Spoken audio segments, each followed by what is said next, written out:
Grande Dame's Ghost Story by C.D. I don't know whether you ever tell your children ghost stories or not. Some mothers don't, but our mother, though of German descent, was strong-minded on the ghost subject, and early taught all of her children to be fearless mentally as well as physically.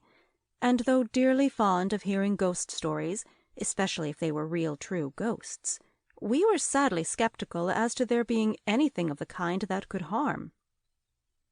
We were quite learned in ghostly lore, knew all about doppelgangers, will-o'-the-wisp, blue lights, etc., and we could not have a greater treat for good behavior than for our mother to draw on her store of supernatural tales for our entertainment. The story I am about to relate she told us one stormy night, when gathered round her chair in her own cosy sanctum, before a cheerful fire, we ate nuts and apples, and listened while she recited an o'er-true tale, told her by her grandmother, who herself witnessed the vision. It was a fearful night. The wind sobbed and wailed round the house like lost spirits mourning their doom. The rain beat upon the casements, and the trees, writhing in the torture of the fierce blast, groaned and swayed until their tops almost swept the earth. Bright flashes of lightning pierced even through the closed shutters and heavy curtains, and the thunder had a sullen, threatening roar that made your blood creep. It was a night to make one seek to shut out all sound, draw the curtains close, stir the fire, and nestle deep in the armchair before it, with feet upon the fender, and have something cheerful to think or talk about. But I was all alone. None in the house with me but the servants, and the servants' wing was detached from the main part of the building, for I do not care to have menials near me, and I had no loved ones near. It was just such a night that Nancy Black died. What a fearful night for the soul to leave its earthly home and go out into the vast unknown future, I spoke aloud, as rousing from a train of thought, I drew my heavy mantle closer round me, wheeled my armchair nearer the fire, and cuddled down in it, burying my feet in the foot-cushion to warm them, for I felt strangely cold. I was in the library. It was my usual sitting-room, for I seldom used the parlours. What was the use? My books were my friends, and I loved best to be with them. My children dead or married and away, the cold, grand parlours always seemed gloomy and sad. The ghosts of departed pleasures haunted them, and I cared not to enter them. It was a long, wide room across the hall from the parlours, running the whole length of the house, and was lined with shelves from floor to ceiling. My husband's father had been a bibliomaniac, and my husband had a leaning that way also, and the shelves held many an old rare work that was worth its weight in gold. The fire, though burning brightly, did not illume one half the room of which, sitting in the chimney-corner, I commanded a full view, and had been looking at the shadows playing on the furniture and shelves as the flame shot up, and, after a flickering moment, would die out, leaving a gloom which would break away into fantastic shadows as the firelight would again shoot up. While watching the gleams of light and darkling shades, unconsciously the wailing of the storm outside attracted my attention. There seemed to be odd noises of tapping on the windows, and sobs and sighs, as though someone was entreating entrance from the fierce tumult. And as I sat there, again I thought of Nancy Black, the old schoolgirl friend who had loved me so dearly, and the night when she went forth to meet the doom appointed her. Resting my head upon my hand, I sat gazing in the fire, thinking over her strange life and still stranger death, and wondering what could have become of the money and jewels that I knew she had once possessed. While sitting thus, a queer sensation crept over me. It was not fear, but a feeling as though, if I'd look up, I'd see something frightful. A shiver, not like that of cold, ran from my head to my feet, and a sensation as though someone was breathing icy cold breath upon my forehead. the same feeling that you would cause by holding a piece of ice to your cheek.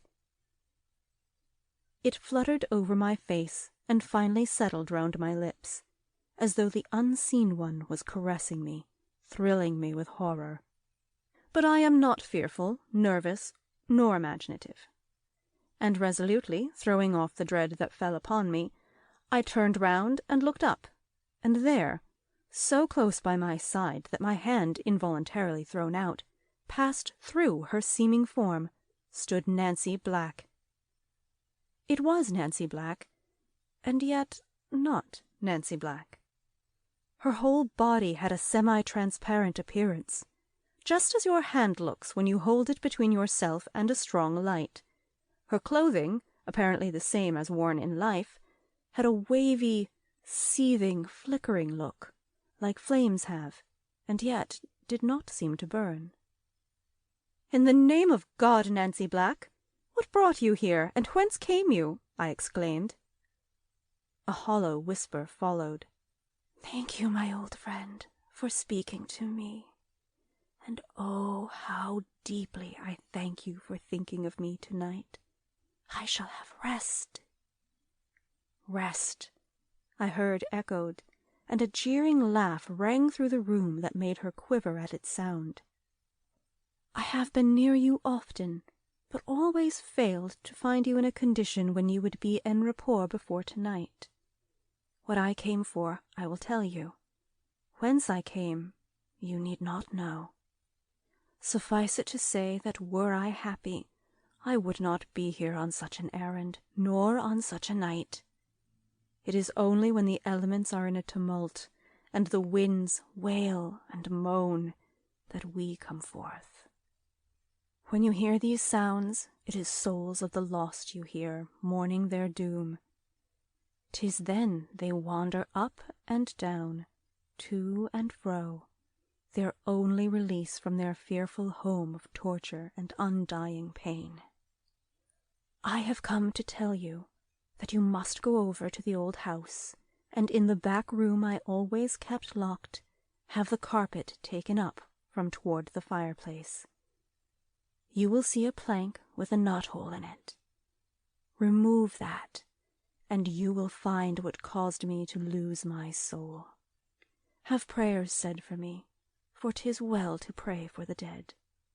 The money and jewels give in charity. Bury in holy ground the others you find, and pray for them and me. Ah, Jeanette, you thought your old friend, though strange and odd, pure and innocent. It is a bitter part of my punishment that I must change your thought of me. Farewell. Do not fail me, and I shall trouble you no more. But whenever you hear that wind howl and sweep round the house as it does tonight, know that the lost are near. It is their swift flight through space, fleeing before the scourge of memory and conscience, that causes that sound. That tomorrow you may not think you are dreaming, here is a token." And she touched the palm of my hand with her fingertips. "And as you see, my child, to this day there are 3 crimson spots in the palm of my hand that nothing will eradicate. Do not fail me, and pray for us, Jeanette. Pray." And with a longing, wistful gaze and a deep, sobbing sigh, Nancy Black faded from my sight. "Am I dreaming?" I exclaimed, as I rose from my chair and rang the bell. When the servant entered, I bade him attend to the fire and light the lamps, and I went through the room to see if any unusual arrangement of the furniture could have caused the appearance, but nothing was apparent, and I bade him send my maid to attend me in my chamber, for I could not help feeling unwilling to remain in the library any longer that evening. While making my toilette for the night, my maid said, "Have you burned your hand, madam?" Glancing hastily down, I saw 3 dark crimson spots upon the palm of my left hand. They had an odd look, seared as though touched by a red-hot iron, yet the flesh was soft, not burned, and not painful. Making some excuse for it, I did not allude to it again, and dismissed her speedily, that I might reflect undisturbed over the singular occurrence. There were the marks upon my hand. I could not remove them, and they did not fade. In fact, their deep red made the rest of the palm lose its pinkish hue and look pale from the strong contrast. Could I have been asleep and dreamed it all, and by any means have done this to myself? I thought, but finally concluded that on the morrow I'd go over to Nancy Black's old residence and settle the question, and with that conclusion had to content myself until the morrow came.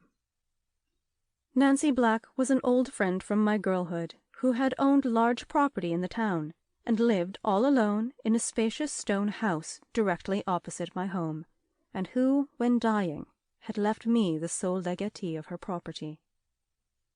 When morning came, I took the keys and, with my maid, went over to Nancy's house. It had never been disturbed since her death, which was sudden and somewhat singular, and the furniture remained just as she left it when taken to her last resting-place. We went to the room Nancy had directed.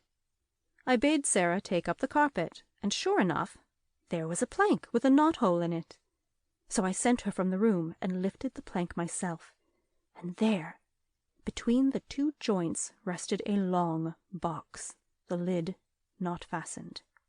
Opening it, I was horrified to see two skeletons, those of an infant and of a woman, small in stature and delicate frame. In a moment it flashed before me that I saw all that remained of Nancy Black's young sister, a girl of 17, who had left home somewhat mysteriously years ago, and had died while absent. At least, that was the version Nancy had given of her absence, and no one had dreamed of doubting it. Her tale was so naturally told. Left orphans when Lucy was only 2 years and Nancy 18, she had devoted her life to the care of this young girl, and when she found her sister had fallen, she, in her pride of name and position, had destroyed mother and child, that her shame might not be known, and had lived all those dreary years in that house with her fearful secret. Round the box, heaped up on every side, were money and jewels, and a parchment scroll among them had written on it, "Lucy's share of our father's estate."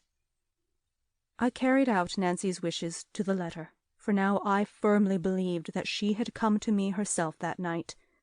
To avoid scandal resting on the dead, I took our clergyman into my confidence, and with his assistance had the remains buried quietly in consecrated ground.